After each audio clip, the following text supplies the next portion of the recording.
team that's leading to these slow starts that you guys are having? I don't want to say like it's our offense, but our offense is making us have a slow start. We don't see the ball going through the hoop. We feel like we're supposed to make those shots and stuff like that, and it doesn't translate to the defense. That's why Virginia Tech came out how they came out.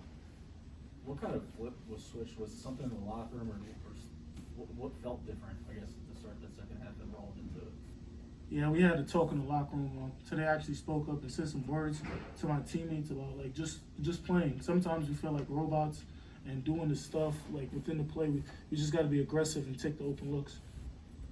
What you said about, offense leading to defense and maybe offensive struggles leading to some defensive letdowns. Your coach has talked about that a bunch of times in here with us. How much has he tried to press you guys on that, to not let offense carry over to defense? He preaches to us every day about it, the situation, and we watch a lot of film about it. It's just, I don't know, we're not clicking. You seem to be very aggressive, taking, even when guys are on you, you're taking shots and you're making them. Is that the mindset that you acquired from the last couple weeks? Yeah, I told everybody I'm tired of letting everybody down, and people say I'm struggling and stuff like that, so I'm just going to be aggressive and look for my teammates and look for me.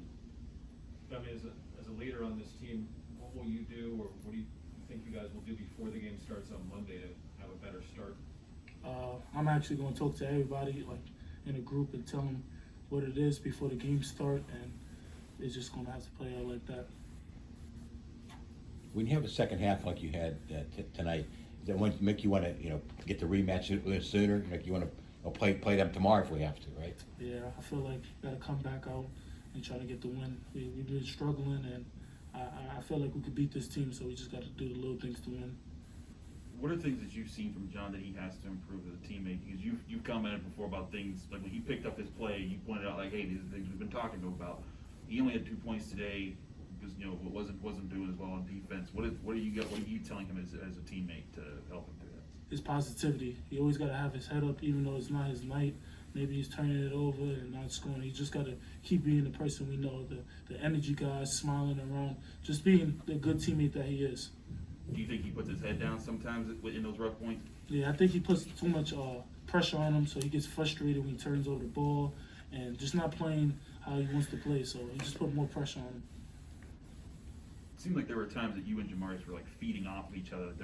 You guys forced a turnover where I think you tipped it and then saved it out of bounds, and he did the same thing, and both of you were doing that. What's it been like growing with him as a teammate in the backcourt and the chemistry you guys are building? It's been going pretty good. I want to say we're still learning from each other, and from this standpoint and his standpoint, we just trying to like piggyback off each other. So some things I say to him and some things he'll say to me. Mo got into some foul trouble in the second half. How did that affect what you guys wanted to do on both ends of the court? Affects a lot because Mo, he can space out the court, he can shoot it, he can change shots and stuff like that. So lately he's been getting in foul trouble, and we trying to prevent that from happening. So we gotta just keep him on the floor. So we're gonna start helping him and doubling down. You said we. Is that like a team effort? How can you guys all kind of keep that tight? Just by a little stunt and recover, because most of his fouls come from the post or somebody getting backdoor cut. Just little stuff like that where Mo got to try to help us. So we just, as a team, got to play together on the defensive end. I mean, you went down at one point in the second half, and Jeff was over top of you.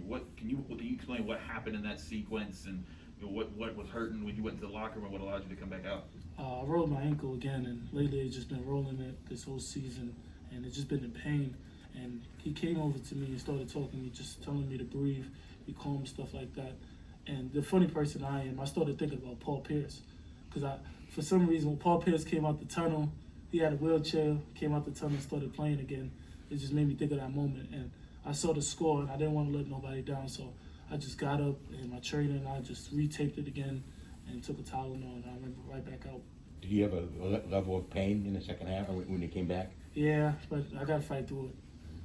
That's what Brooklyn people do, fight through it. Did you ask them if they could bring you out in a wheelchair? I didn't ask them. That's too dramatic. That's too dramatic. Don't give many ideas. Yeah. I mean, there was a game earlier this season where you had like a similar injury. I think you rolled your ankle and you came out. I think you guys had a game. It was like a split from Saturday to Tuesday. And this is going to be Saturday to Monday. How do you how do you think you got to approach that to make sure that you are ready for Monday? Because that's even quicker turnaround. Just little stuff like treatment, coming in early with the trainer, doing stuff at home. I actually watch a lot of YouTube videos for free yoga. So just little stuff like that to just get my body recovered.